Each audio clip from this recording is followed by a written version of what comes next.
Do you ever feel like an idiot? You know, like the more you read, the less you remember? Hours and hours and more hours of studying for nothing. And you wonder, how do Harvard students do it?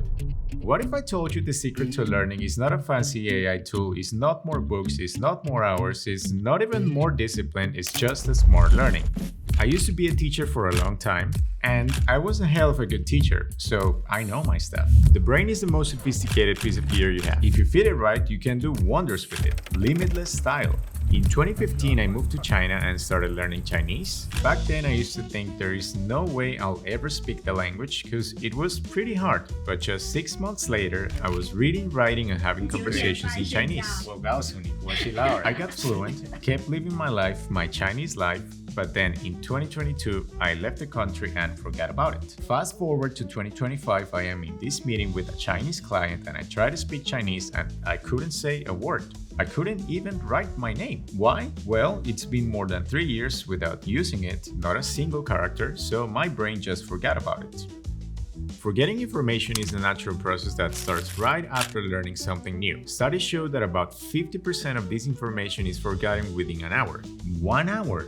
But there is good news though. I started taking Chinese classes again because after all the effort, all those years, it just felt sad to forget about it. And surprisingly, it started coming back pretty fast. 知道我喜欢聊天，但是When you think about it, every minute of the day, your brain is receiving a river of information that is only relevant for a short period of time. Like that Wi-Fi password at the coffee shop, where you parked the car at the mall, or what you had for dinner last Monday. Remember? This forgetting is inevitable. Your brain needs to forget things that are no longer useful to make room for essential information.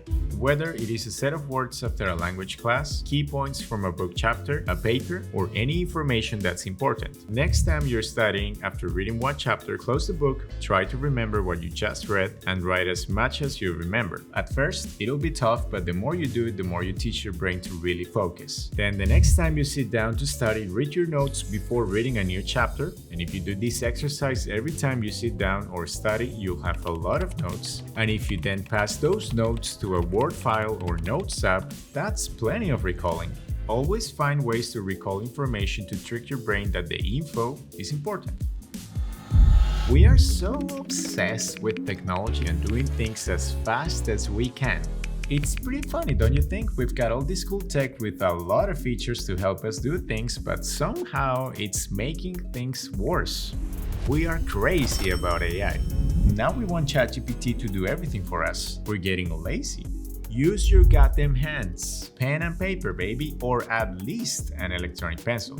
Handwriting the traditional way is still the best way to learn. Here is why. When you write with your hands, your brain works harder because producing each letter requires a different movement. You feel it with your hands, see it with your eyes. You fire up more brain regions responsible for movement, vision, sensory processing, and memory. Typing, on the other hand, is essentially the same pressing movement over and over and over to produce text. There is evidence that shows that new generations learning to read and write by tapping on a tablet or typing on a keyboard often have problems distinguishing letters that look a lot like each other. So if we never write with our hands and we want ChatGPT to do everything for us, what's gonna happen to our brains? To our memories? Recently, I've been thinking a lot about the past. I was going through my old photos and I couldn't find many memories from that time I was studying Chinese. Only selfies. I was losing my hair. Still am. This is my mom, by the way. It looks like we're having a lot of fun. Anyways, it's such a pity that I don't have records from that time. You know, my teachers, the classroom, my classmates, the places where I lived.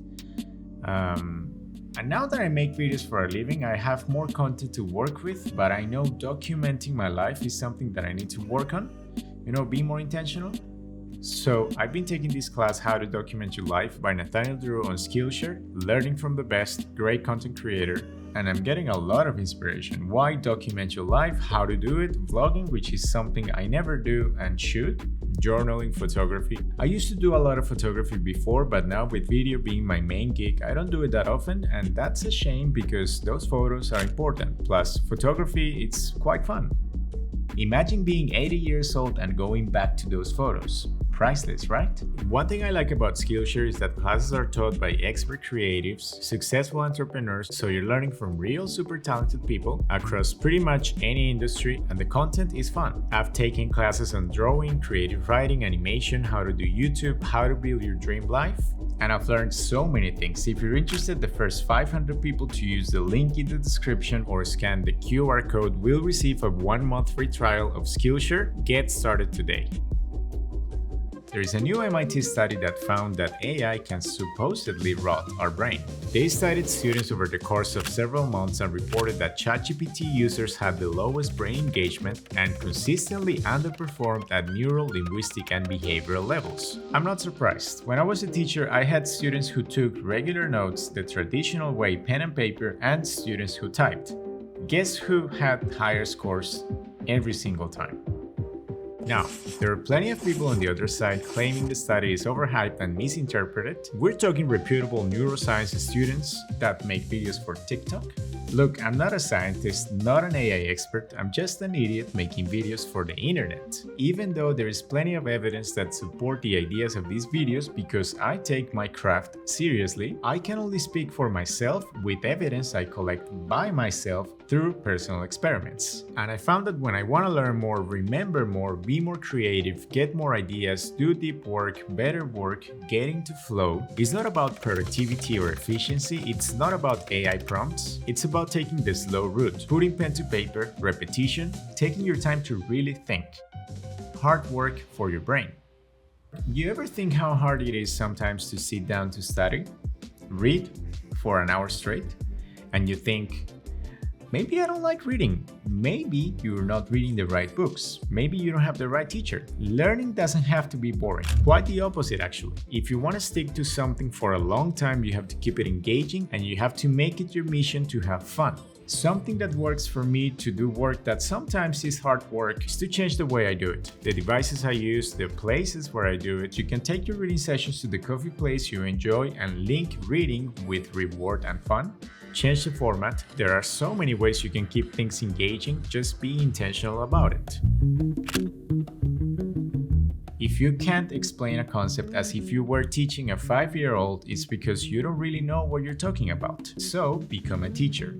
Find opportunities and ways to explain something you're learning to a friend, a family member, your partner, when asked, of course, packing information into simple, short lessons that anyone can understand. You know, teaching something is like telling stories. The more you do it, the better you get at it, because you get familiar with the concept. Simple as that. And if you think about the best storytellers, they're always practicing their stories over dinner with friends and family. Sometimes the same story though. We've heard it a million times. It gets old. Create new stories for God's sake.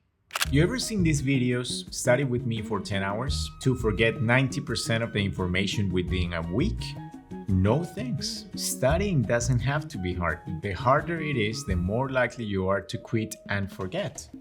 It is better to practice something for 10 minutes every day than studying something for hours every now and then. Think long term, short and sweet, and do it every day. Also, find ways to integrate all content into new studying sessions. That's how you build strong memories and habits. If you struggle to read full books, first find books that are short. Read only 10 pages per day. That's gonna take you 15-20 minutes. 30 days later, you'll be done with the book. Better than nothing, right? Then start a new book, read 12-15 pages, and go from there. If you feel like you can read more, 25, 50, 80, great. Do it. But remember, learning is not about going hard one time. It's about a pace you can sustain for a long time. If you want to drive long-term knowledge retention, think small, consistent, and try to reintroduce all content frequently. That's it. You can go to Harvard now.